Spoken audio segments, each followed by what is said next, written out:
Welcome, dear viewers. Welcome, dear viewers. This is Kato Mukasa for Humanist TV Africa. Humanist TV Africa is the online TV for secularism, for humanism, for reason, science, logic, and rationale. It's that TV that brings you the best information, the best news, things that you cannot get from elsewhere. You are going to get them here. We give you very important stories which you rarely hear, because we know that humanism is the way to go for all of us, and humanism is the most important ideology to go for Africa.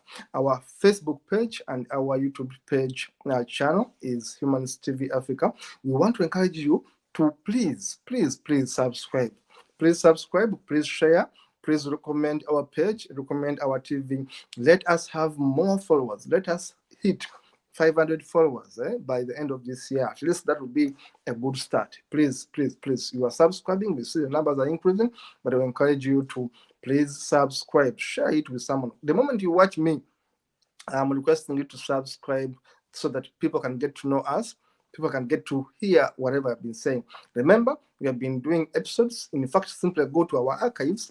Our episodes are well labeled, are well named. You always see exactly what you want to pick out. We have talked about so many things. In fact, I encourage you, if you're watching me right now, after this show, please go back. In the past episodes, you are going to learn a lot. We have been sharing quite a lot. Now, today, we are discussing becoming an atheist. This is part 2. This is episode 2. And in the studio is my brother, my director at Humanist TV Africa, my friend, my celebrant director, Nandip Bongfa, who is based in Nigeria. Nandip, welcome, brother. Welcome, Kato, comrade. Good evening, sir. Good evening to you. How are you, boss? Yes, I'm very, very fine. Well done for the good work that you're doing for humanism in Africa. Thank you so much. And I can see. Really appreciate it. Yes. I can see the way you love Taruk tradition, the banner on the head, and you're a true Taruk guy, I can this see. Is our identity. Yeah. Yes. You love. We are leopard. Exactly. You know, yes, part of fearless. us as humanists, part of us as humanists is known to despise our cultures. We are proud of our background. We are proud of our cultures, and we only receive what is wrong. We drop it, but we continue to go ahead with what is good with us. We are proud. If you're European, be proud. If you're an American, be proud. If you're an Asian, be proud of who you are. We Africans, we are proud to be Africans. We are proud of our cultures. If our culture is good, what's wrong with it? That's why Nandip promotes the Tarok culture, which is okay. Now, Nandip, you have been on this TV. Of course, we're a director here. People know you. Now, today, as we wait for Hyp, who is the main guest for the show, I want you to take us through Nigeria, especially the challenges of being an atheist in Nigeria today. What are the challenges of being an atheist in Nigeria today? You have strictly 5 minutes. 5 minutes is a little bit small. I'll give you more. 7 minutes. It's a little bit small. Continue. But, yes, but my name is Nandip Andrew Bongfa. Bongfa is my grandfather's name, who is a real traditionalist. We worship a lot of idols and gods and all that for the Tarok people. And my father's name is Bonwap. That is Andrew. Is Bonwap. If you check on my Facebook page, you will see Nandip Bonwap Bonfa. So the Andrew you see is a kind of name that we are forced on him, you know. So to start with, like the way we started yesterday, I am a director in Humanist Africa, a panelist, and member of the Humanist Association of Nigeria, that is the Board of Trustees, and also a Board of Trustees of Atheist Society of Nigeria. I started my journey as a humanist back in 2011 when I first attended our first humanist conference in Abuja here, that is 2011, which was organized by Dr. Hyp Egbune. That is the time I become an humanist, and I continue from there. I've not stopped. I'm getting very stronger, very, very active, and very, very vocal in promotion of humanism in Nigeria. So we have so many challenges in Nigeria as humanists and atheists.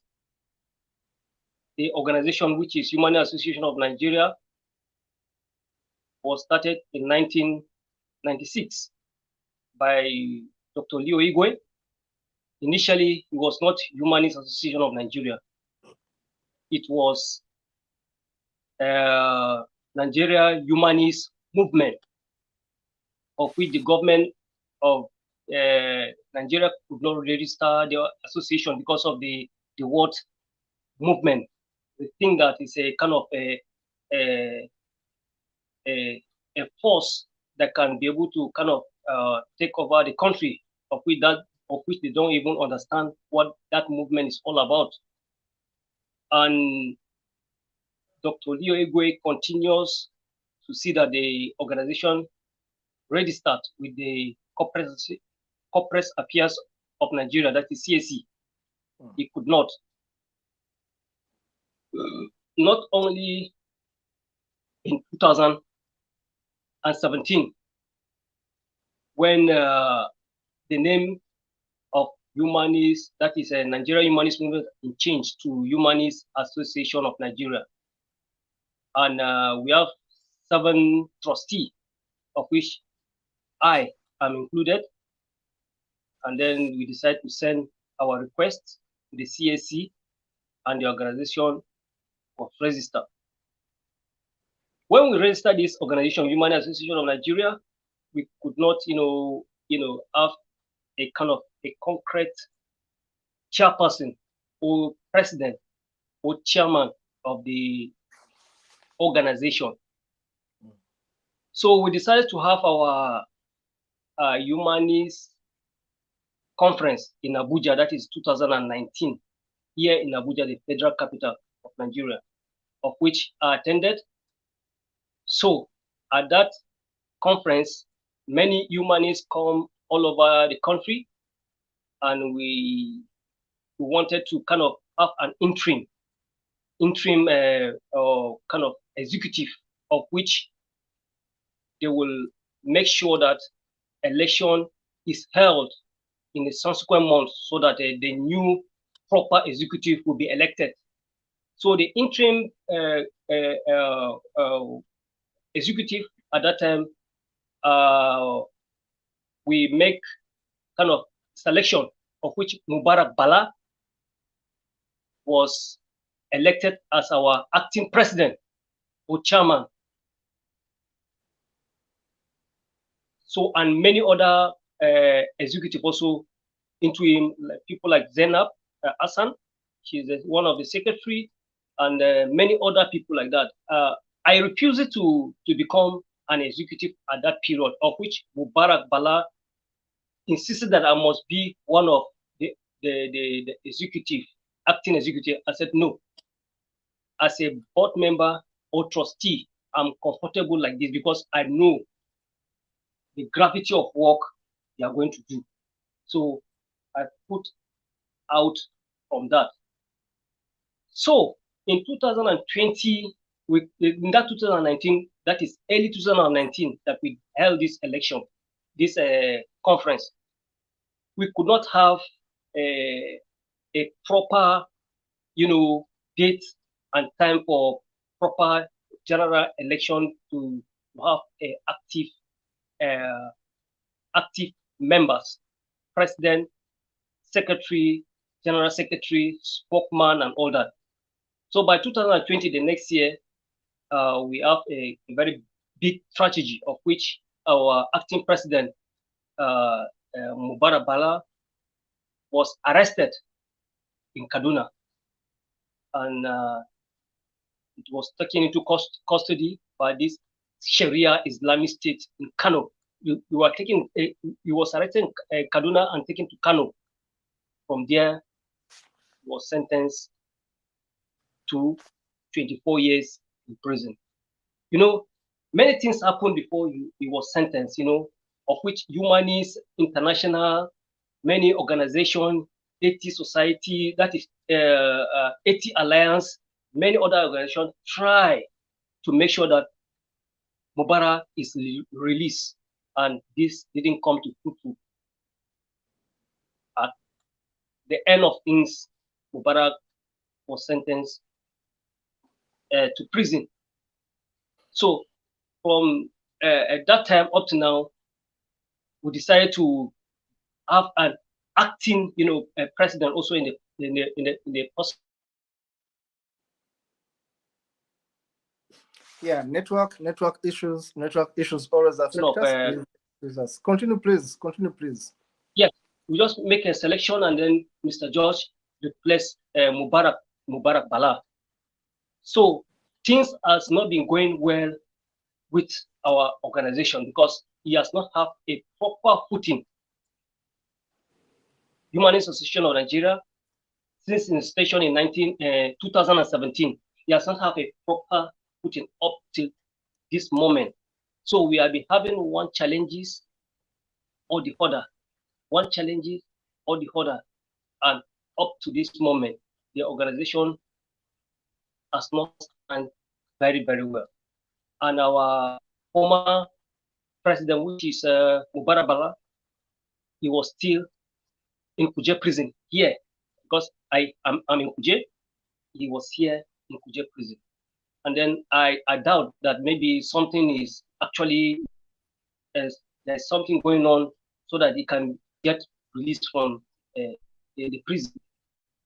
So we hope that maybe the government of the day, the new government that come of President Bola Ahmed Tinubu, can be able to maybe grant him amnesty. If not so, not because nobody is giving us an update of what is going on Mubarak Bala cases. Yes, right from the time that he was arrested to the time that he is in prison, we don't have the proper, information on what's actually going on until just recently, before the demise of our active and our fearless mother, sister, comrade, Linda Tilly, before we started hearing some kind of information that is coming up about the case. Apart from that, we don't know much about what is actually going on. So, in nutshell, the Humanist Association of Nigeria really needs the organization. Yes, we really need the organization because nothing actually going on. Nothing. Yes. But we have other chapters in Nigeria. The Humanist chapter in Nigeria, like in Port Harcourt, we have it. In Jos, we have. In Benue, we have. Lagos, we have.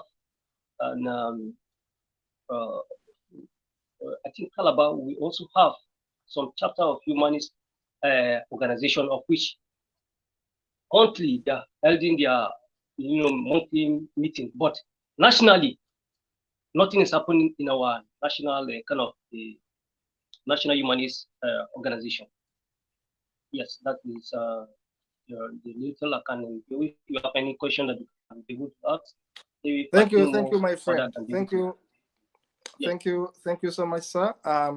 It is a very well illustrated account of your history in Nigeria. Of course, I'm always impressed to know what's going on in Nigeria. Of course, I've been following the arrest of my friend Mark Bala. Of course, I've had a chance to talk with him. I know what he's going through. No one wants you to be in prison. No one would ever like to be in prison, but we are living in a country where where human rights are not respected. Nigeria is a powerhouse. Nigeria has over 200 million people. Uganda has only 45 million people. Just imagine that. Uganda has only 45 million people. Nigeria has plus 200. You're a powerhouse. So we respect you. Yes, Now, we are a real powerhouse. Yes. yes, Nigeria is the powerhouse. Now, having said that, Mr. Hype, you are welcome. Hello, good evening, everyone. Can you hear me clearly? I can hear you. We can hear Yes, you, I think. we can hear you. Perfect. How are you? Yeah, I did that one, Nagashika. Lafiya, lafiya, kallo, Sanu. lafiya, kallo. Na gaishe ka Yeah, sa. Giri. Sanu, Lafiya, Sanu. lo. Oh, Ya sorry, kasar sorry, Now Kato, these I didn't. Morocco speakers have taken over. I'm sure he's surprised to hear me speak good Hausa. I also speak Yes, Yoruba. I speak Igbo, so I'm a true Nigerian. No, Good evening, I everyone. love our languages. In fact, I have no problem speaking our languages. Yes. Now, having said that, I want to welcome Mr. Hype on set. In fact, this is your show. You are the main guest here. Our stories have been heard and heard on this set. So the show is yours to share because yesterday you left so many things untouched. But today, I would like you to again take the viewers who are just joining now. In fact, you have Mariam Oyiza Aliu who is greeting you online. I've just seen her message. She's sending greetings to you. Hype. Now, having said that, I want you to first of all, again, for the sake of the viewers, tell us how did you abandon this nonsense called religion, this nonsense called God, when you come from a society that is so religious? What is it that you saw that actually triggered you to abandon it? Um, it's you're asking me to take a journey into a past, and I'm quite happy to do that. I have always believed that for every man there's a journey. It depends on how you start it or where you start it. And for me, I believe that the journey had always been there. It's about me finding, coming to that position of dissonance where there's disharmony in my spirit, and proceeding from there to find what is the alternative out there. Like I shared yesterday, I am from a deeply orthodox Christian background, deeply orthodox, both sides, where we speak in tongues, we do fasting, we're hell bound, we condemn those who are not part of our set, and all sorts of things. So that's the kind of environment, deeply conservative Christian family. Everything about us, we pray many times in a day, we do the fasting, we go to church, everything. And for me, within me, I kind of knew growing up that there was that rebellious streak in me, that's idea of questioning. And that is what you find in every atheist and every humanist.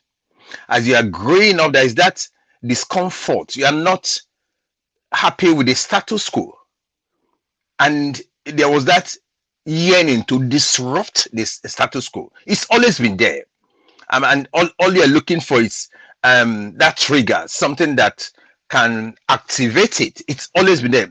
It's unconsciously there. And what happens is that as you're doing that, people will label you. You are stigmatized, you are called all sorts of names, you are isolated, you are oppressed, because with all sorts of names. So And growing up in a deeply conservative Christian family was quite traumatic, I would say, because within me, I always knew there was something different in my values and my belief set, and I needed to find that expression somewhere, but I didn't know what it was. So it continued up to the time when I was in University of Benin to be specific, the best university in the world, University of Benin, and I was studying law. And by the time I am in my first year, I got in touch with a course called, I think, Philosophy 101, and where we looked at Karl Marx and dialectics. But at that point in time, I was still a born again, tongue speaking, demon chasing, and and angling to take over my father's position in the church. If I had continued, there's no doubt I would be a very successful con man in the church. I would have been. There's no doubt about that. And so I was enjoying it, but within me there was that conflict. I kind of knew. You get me? I kind of knew there was something, and I think the turning point was probably the death of my elder brother in a motor accident. So I had a half brother who was older than me, much older than me, and we were very close. He schooled in Austria, then returned home. And at this time, we were all born again Christians. Everything seems to be hunky dory. We were told that once you become a Christian, there'll be no problems. That God and Jesus will protect you and your family and other things like that.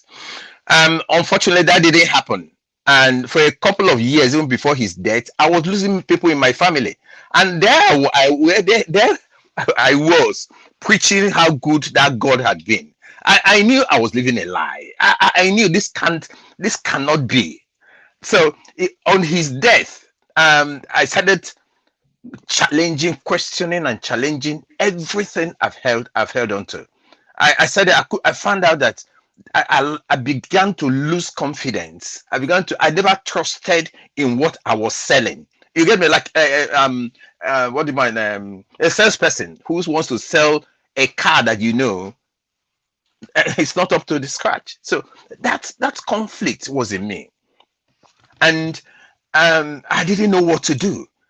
I continued to say, I began to challenge a lot of things, and I just found myself unable to come. But at that point in time, I had never heard of the term atheism. I'd never know what it. I've never heard about it. So I was just groping in the dark. I had no mentors, and it was quite difficult and challenging. But as I continued to grow, the conflict within me began to swell up. That is what it is. I found that going to religious places, I will almost want to throw up. That's what it is. I just there's that mental anguish about going to religious this thing, and I just couldn't. And at that point in time, I also noticed a lot of contradictions in what was happening in religion. I started researching it on my own, but I was mindful. Like I said yesterday, I still believe there's a role in religion within every society. I still believe that. Are we all going to be religious? No, but that's a role. Just like there's a role for humanism within a society, and they will always be there. So that conflict, it was really there. I was struggling until it came to a point where I was confronted with this point. And this was what you read this morning when we started this show. The challenges of being a humanist or an atheist in a deeply conservative world. It is, I tell you, sometimes it could be suicidal, because you are not just dealing with the mental and other mental torture and conflicts about yourself, about the issue of self-esteem, issue about self-confidence, issues about self-worth. You're not just dealing with that. You are dealing with the fact that you are going to be ostracized, no matter how you see it. You're going to suffer indignation. You're going to suffer oppression. You're going to suffer blackmail. You are going to be silenced. Remember that it's going to happen, and that's how it has to be. So that fear of what will happen, most people do not even think about it before they come out. But for someone like me, I started, by the time I started coming out, I kind of noticed I became very lonely. Family will have nothing to do with you because they do not even understand your belief set. Once you said you do not believe in God, or you do not do God, or you do not do devil, all they think is that you are demonic. That's the word. You are evil. You are demonic. That's their mindset. That's the way they are programmed. It's either you believe in what you believe, or you are demonic. They're not even paganistic. You are demonic. There's something. In fact, like what happened to Bala Mubarak, I think 2011 or 12 or thereabout, when he was when his declaration was deemed to be a mental health problem. I hope you know that. I hope Bala 2014.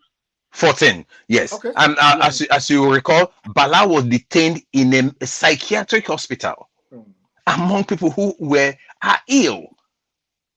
And it was just, I'm sure that they injected him because they felt he must be ill. It's a mental health. But those are the challenges. You get me? And because we must understand that Africa, and indeed many parts of Asia, our societies tied in community and kinship. So everybody is related to one other person, and they share that thing. So once you come out, you are not only just bringing a stigma upon yourself, but upon the family. Now we are take again from Bala Mubarak. You recall that Bala's father is he the head of Hisba police? I don't know if you know that in Kano. Hisba police were the Islamic law enforcement arm. And you would imagine that when all of a sudden his son says, I'm an atheist, that must have been very difficult for the man and for the family. That must have been very difficult for them, because how are you going to enforce it when your own son has disowned that belief set which you're enforcing? It must have been difficult for them. So the challenges are enormous. I tell you this. It's not just what you even shared yesterday. As in politics, you do not have a voice because your political opponent are going to draw issues of your lack of belief in that their God, to silence you. They will do that. But one thing you must understand about most atheists and humanists, these are people who are really, really genuine and authentic. With a humanist or atheist, you know where they stand, because their worldview is informed by a deep-seated belief in the values of honesty, integrity, and authenticity. That's who we are. When you see an atheist, you don't need to ask where he stands, because our stands are often defined by ethical values. That's what it is. And you can draw from what is happening in the Middle East now between Israel and Hamas, or Israel and Palestine, depending on if you are watching BBC News or you are watching Al Jazeera, because that's the way it's yes. Everyone has their own version. Yes. So, and you will have noticed that most majority of genuine atheists, because what they believe is an ethical stance in the value that we have one humanity, and that no life is more important than the other, and that it's about neighborliness, it's about helping one another, it's about forgiveness, it's about compassion, it's about charity. That's what it is. You would have noted that most atheists and will find themselves towards sympathy towards the Palestine or the Palestine cause, as you will, then you find people who are religious, understandably. Somebody who has been told all his life that Israel, the people of Israel, are the chosen people of God. That's what he's been told. And if he has been given that narrative, and everything he has done in life was to reinforce that narrative. In fact, in my class group, a classmate of mine who is deeply religious is one of these extreme Christians. He said that he is a spiritual Israel. So that's why that's a black man in Africa is calling himself a spiritual Israel. And that's why I know they are in millions. They are okay, in yes, millions yes. So that's and yes, he said we're Israel, we're Israelis, and it's never They call start. themselves black Jews. They said that Black Jews. And if you remember the head of the Nigerian largest Pentecostal movement, the Redeemed Church, at the start of this conflict, you know what he did? He issued a statement that the members, Christians, should stand with Israel. Do you get that? Despite the evidence we have that we have more Christians among Palestinians than Israel. We do. Yes. it's true. But yes, we have more. I think in Israel we have less than 1.9% Yes. Israelis as In Christians. fact, But they Palestine, even chase them. They even mistreat them. that's true. Inside Israel. Well, a couple of they are Judaism. Their religion is Judaism. thank you. A couple of Yes. weeks ago, just before the 7/11 attack, which is quite unfortunate, I saw a video where I don't know if anybody saw that video, where Jews were spitting at pilgrims. They were spitting at them Yes. in Jerusalem Yes. and asking what they had come here to do. I saw it. But- I saw them harassing a woman. Yes, thank you. And the good thing was that Netanyahu actually he spoke out against it. Whether he meant it, it was a different thing. But that's to show you that I hate anti-Semitism. I don't think it is right, and I don't think it is right. But in this dilemma we have, there seems to be no. Both parties are victims and both parties are villains. That has to be but we cannot. But it becomes difficult for a lot of people given their indoctrination. And you see, this indoctrination is not just about the illiterate and uneducated people. No. It is worse when people who are educated, scientists, and people who think are highly knowledgeable, you see them shift another way because of their Christian belief.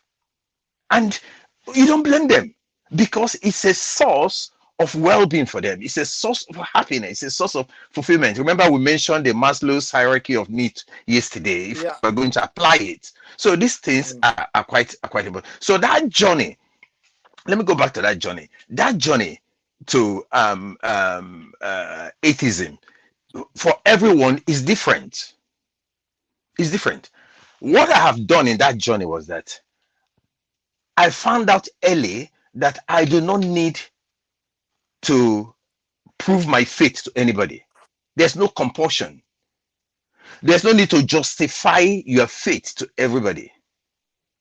And I do not go into worthless arguments as to the value of every other person's alternative faith.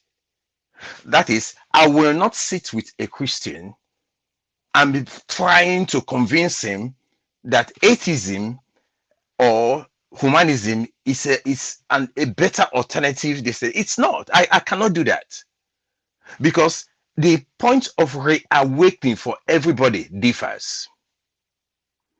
And it might well be some people may never be reawakened. It's possible. And one other reason why I do not go into needless arguments about religion is that I also realizing that, and it's about applying the law. What cannot be asserted by evidence, It must can be dismissed without evidence. Yes. So it's simple.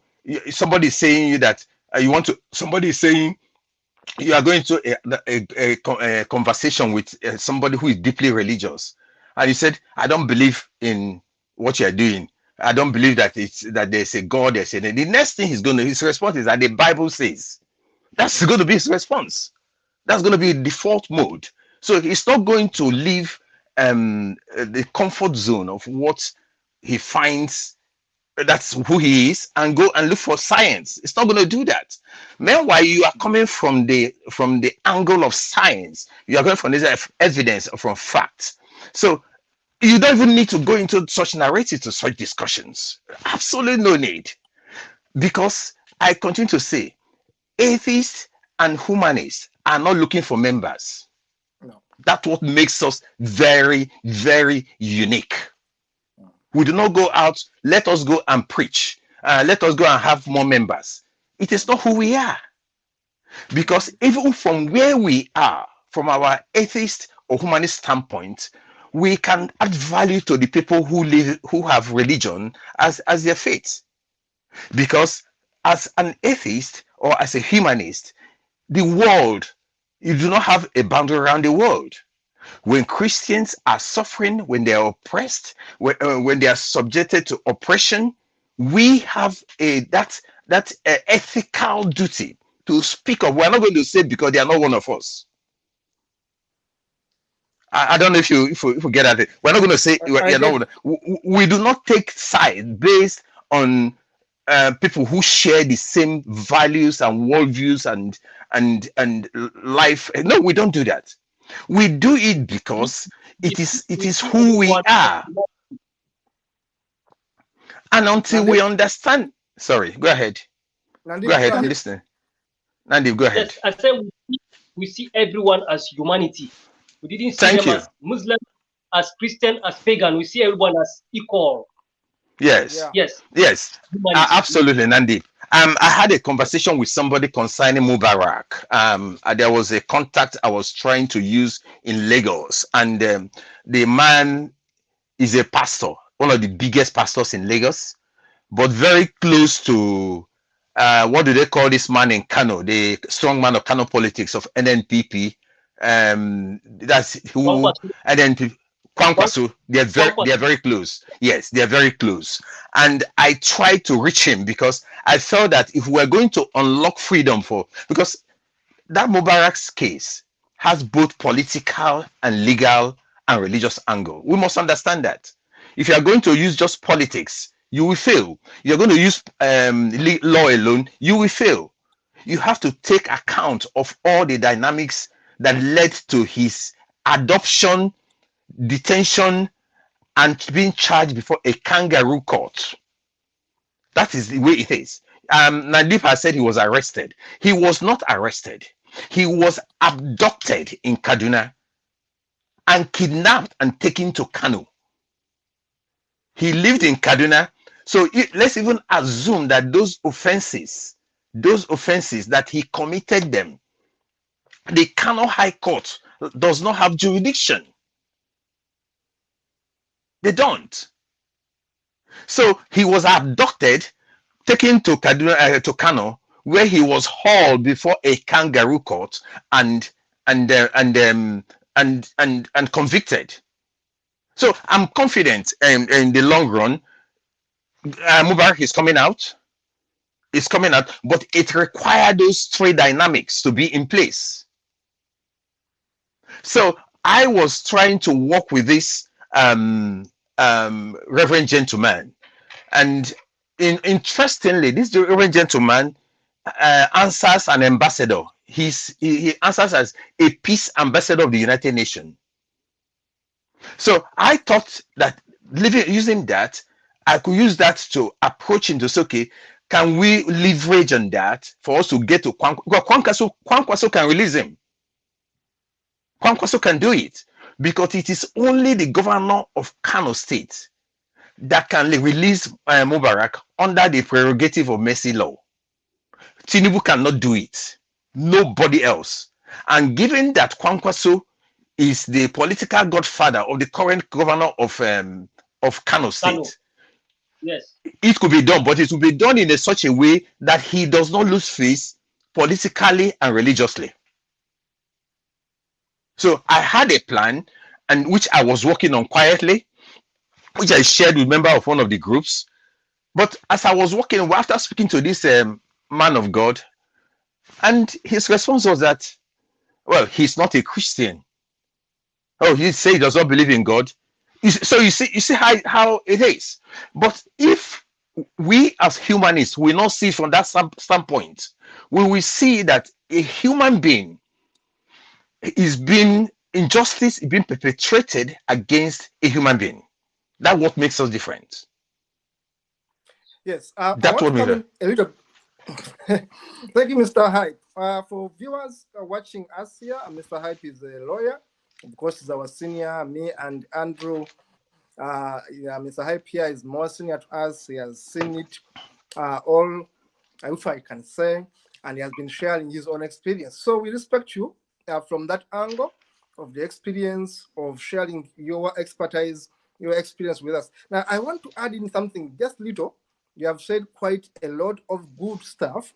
I want to punch in a little one, that it is shameful for people like me, in other words, Black people, who want to become more Christians than those who introduced Christianity to Africa. A Black man who wants to behave as a Puritan. When I was reading literature in the 90s, there was a class of people in Europe they used to call the Puritans. The Puritans, from the word pure, they thought that they were the messengers of Jesus Christ in Europe. Yeah. They had to make sure that everyone followed Jesus Christ without breaking a single thing. No eating on Sabbath, no dressing badly, no smoking, no doing this, no white, everything. They killed so many people here in the UK. The Puritans were terrible. When you read books of Thomas Hardy and others, you will see the Puritans being documented. Now, in Africa, we have gone into a phase of having Puritans. People bring their confusion from Europe. They force us to take it on. They tell us that our own religions are bad because we had our own religions. And then, because many of us in Africa are easily gullible, and when I say this, people say, oh, you self-hate, oh, you hate Africans. No, I'm an African. But I'm saying many of us in Africa self-hate. Self-hate. We are good at praising everything foreign and then despising everything ours. That's why I'm happy when I see Mr. Hype and Mr. Nandip wearing your traditional regalia. I'm happy. I'm happy when I see you showing those videos with the chiefs. What? Because this is us. Yes. Because this is us. Me, I respect my tradition. I respect my elders in my community. Because if someone is going to confuse me and tell me everything about me is bad, then it's going to drain me. There's no way I can forget my culture. I know what's good in my culture. I know what's bad in my culture. The problem is today that so much of Africa has been doomed, indoctrinated. In the morning, in my show, I talked about us not needing money in Africa. People think we need money in Africa, and I'm saying no. We don't need foreign aid in Africa because after all, it's stolen. I totally agree with you. Yeah, I think we we had that don't need conversation. foreign aid in Africa. We don't need handouts in Africa. We need more empowerment. We need mental liberation. Today, you watch videos from Nigeria, you watch videos from Uganda, you watch videos from Ghana, people spending Monday to Sunday in a church. You watch videos in northern Nigeria where people kill each other over Islam. Now, this is dangerous. Mindset. They don't need money in northern Nigeria. They need change of mindset. Yeah. They need empowerment, because give them money, they're going to buy guns. Give them money, they're going to buy more Qurans. Give them money, they're going to marry more women. Give them money, they will marry more women. They will have 6 women instead of 4. Simply give them money in northern Nigeria. They're going to marry more women. They're going to have more children. They're going to buy more guns and more swords. They're going to kill each other even more. Now, Yes. I've been saying that humanism is the way to go for Africa. Because Absolutely. we are about mindset change. And lastly, on this, and rightly so you put it, no one told me how to be a humanist. I found atheism on my own. Actually, reading, as you said, reading books. Yes, I read so many books, and I taught them. Incidentally, after university, I was teaching. Though I was not a teacher by profession, but I was teaching and teaching literature, which is language. I taught novels from Russians, Germans, Norwegians, Americans, English people, Scottish people. Their works I taught them for over 15 years. But the teaching of those subjects empowered me, because you cannot teach what you don't know. You have to read first, understand, pass it on to the students. Now, literature itself is important. You said you read philosophy. When I went to the university, my first degree was in economics. But I should tell you, I would dodge my lessons of economics, calculus, mathematical economics, and others, and I go to attend philosophical lessons. Yes. I go to the School of Philosophy to attend philosophy because philosophy was good to me. And I've been reading philosophy as a teenager. Now, lastly, what Africa needs, as I've been saying, is mental liberation. Nandip, we need to liberate ourselves. Mubarak is in prison because his father is a strong Muslim. Because his father is a preacher of Islam. His father feels betrayed. As you say rightly, you have been saying it, Mubarak's case is political. Completely political. There's nothing to do with anything. People fear that if he gets out, we are going to lose votes from the Muslim section. Now, that's my summary over this. I'm going to put it back to you. Then we are going to put it back to Nandip. Back to you, Mr. Okay. Hyp. Okay. Thank you for the way you have put these perspectives. I totally agree with you. The issue of self-hate and identity is at the root of our problem in Africa. You see, if you do not know who you are not able to deal with others. We have low self-esteem. We are not confident. Everything that about us is we conceive it. It's conceptualized as negative. I think yesterday I shared the fact that the word pagan is not used in India. I recall that India, when you're talking of in terms of fetishism and all sort of spirituality, that's where it is. But that's a word that is used in Nigeria to connote negative perspectives. Now, will Africa liberate themselves? Not the way we are going. There has to be a different perspective, and I totally agree with you. Humanism, which is innate in human beings, being good, being compassionate, loving somebody, charitable, every other thing, fairness, justice, these are innate values of human being. It's like a baby who is born. Nobody teaches the baby how to suck the mother's breast. It happens just like that. The same thing, these values that they are. But the way we have taken it too far in Africa is that until we change our mindset, until we change it, until there had to be a re-engineering and reorientation of our mindset, and to say, okay, that Africa does not need any help from outside. I think this is one point I had always said. I've been against the issue of foreign aids. Foreign aids had made us to become almost like people holding on to this sucking up and sucking up. We can't do that because there is no continent in the world that is as resourced as in Africa. There's none. If you study the map of natural resources in Africa, you'll be amazed with the huge amount of natural and human resources that we have. It is we not thinking. We do not need the foreign aid. We do not need, and I've said it repeatedly on this Mubarak issue. When I heard that Humanist International was funding Mubarak, I found that obscene. for one reason. We humanists in Nigeria have the resources to fund it. And you know, he who plays the piper dictates the tune. There's no reason why we cannot fund it. But because we are not yet serious in our commitments to advance the cause of humanism. Church members, they pay tithes, they pay seed offering, they pay all sorts of nonsense in order to advance the cause of their faith.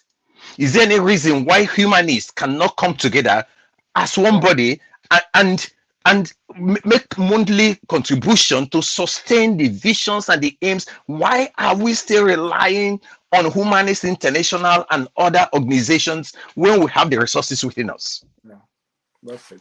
I want to stop there. Thank you so much, sir. Mr. Nandip, please, you are going to give us your conclusion on this. You have 5 minutes. Yes. Thank you, Mr. Hyp. Thank you, Kato.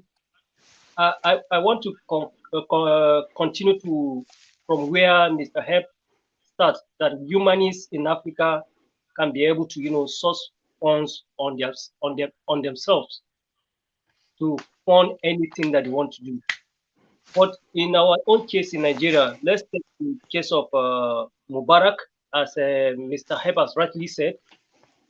You know that Humanist Association of Nigeria, since in its inception, that is 2017, we don't have any bank account. Really? So, interesting. So how do you operate? So how will members contribute their monthly dues? Well, let me help you there. Let me have it. One, yes. It is illegal. It is fraudulent. Do you get me? Yes. And it is offensive that a humanist society whose values are anchored on openness, transparency, and accountability does not have a bank account. And I hope if that has not been done, that needs to be done fast.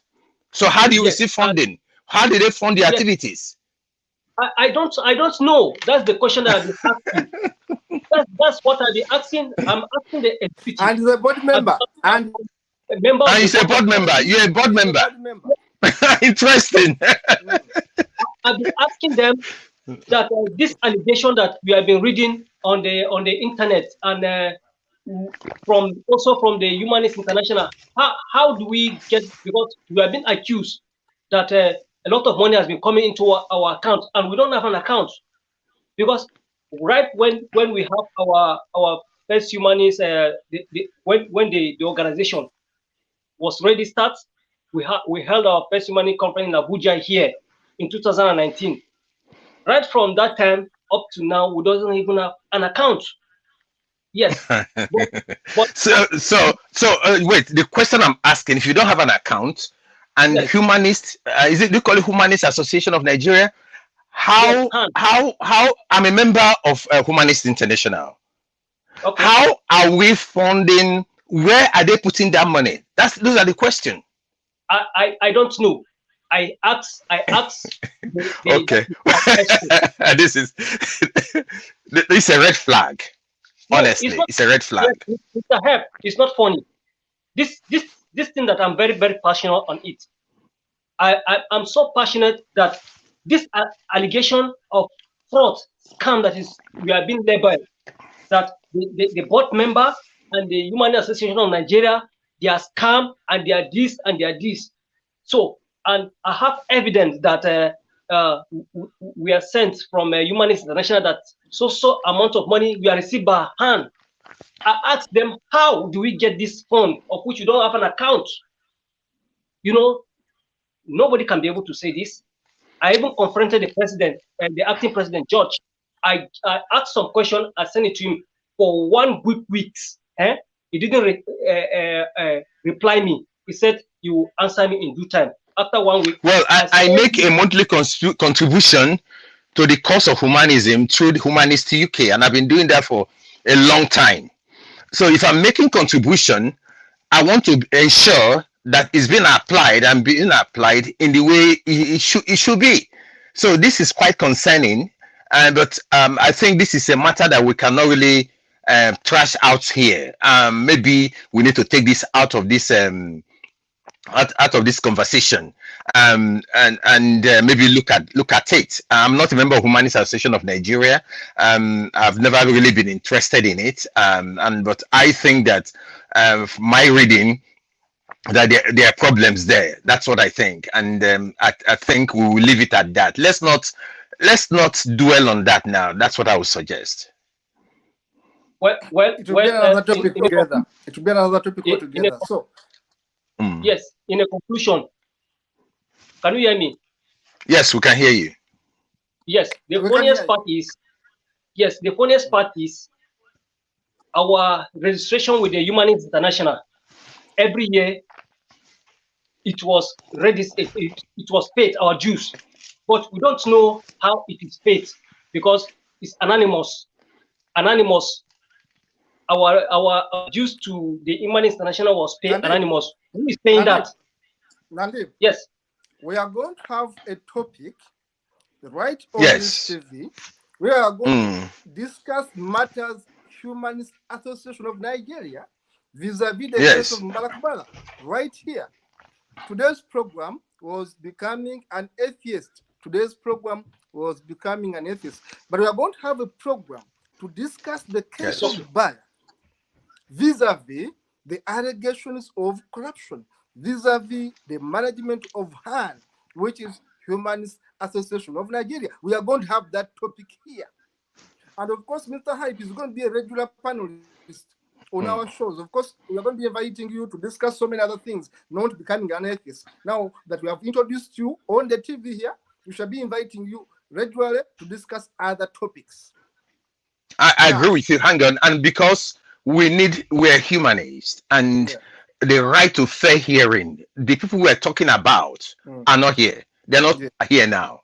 So it makes sense that we have that conversation so that we can also hear from them. Without hearing from them, we might not be able to come to a conclusion one way or the other. So please, let's pack this conversation now. I think it's going to distract us. When we come back, there are a lot of issues to discuss. Like Mubarak is still in prison, and we are not going to take our focus away from that. So it's still going to happen. But please, let's park that conversation about what's going on in Humanist Association of Nigeria for now. Thank you. Thank you so much. Thank you so much. Yes. Nandip, your conclusion in 1 minute again. Your conclusion, Nandip. Your parting word. You are saying bye-bye in 1 minute. I don't know whether you people are hearing me very well. We hear you. Yes, but in your own side, it's cracking. Oh, sorry. But I can hear you. But I can hear you. I hear you. Can you please give us your conclusion? We are running out of time. Okay. In my conclusion, I really appreciate Mr. Hyp, our comrade Kato, for organizing this evening talk show. I think it's very, very important that we continue this discussion about Han, because so that the proper thing will be done. And as humanists, we need to take everyone along, not only maybe our members, because we are all for humanity in Africa and in the world. So I thank Mr. Hyp and I thank Kato for this. I think this is my short conclusion for now. Thank you so much, sir. Okay, thank you. We shall have can I say something? Mr. Hyp. Yeah, can I say something? Can I say something? Yes, can I say something? Yes. We, the viewer participation is still unimpressive. We are sharing life-changing knowledge on this platform. So I'm thinking, is it that if it's hosted on Facebook, it is. A lot of people might not be, if it's hosted on Facebook, we might have the more viewer participation, because people need to hear this. I don't want us to be ranting, so to say, on the internet without making it have value in the lives of other people. That's what I want to say. And Nandip, thank you so much. I lived in Jos, but I never heard of the Tarok people. and thanks for telling me about them. I've actually been to Langtang when I was much younger. I never knew they were called Tarok people. And it's interesting that I was just looking up about 545,000 people from Tarok people. They are mainly farmers, and many of them are traditionalists. So Yes. well done for that knowledge for me. It has enhanced my learning today, and I'm taking that away. Thank you. Thank you, sir. Yes, sir. Thank you so much, Mr. Hype. Thank you so much, Nandip. Mr. Nandip, thank you so much, Dennis Bongo in the studio. Thank you so much, our viewers. From today onwards, of course, Mr. Hype is going to be our regular panelist. Whenever he has the time to make it, we shall be alerting you when he's coming on the show. We shall be having different topics with him because this is about life. This is about our own survival as human beings on this planet Earth. Mr. Hype, thank you so much for making the time. Mr. Nandip, thank you so much for making the time. And of course, Dennis, thank you so much for running the show. And the viewers, please share, subscribe, and like our work. Yeah, stop there. Can I have your address so I can send you my bill? I need to send you my professional bill. Yes, I will. Thank you, guys. Yeah. Okay, have a good day. Thank you. Bye. See you in Bye. the Bye. next one.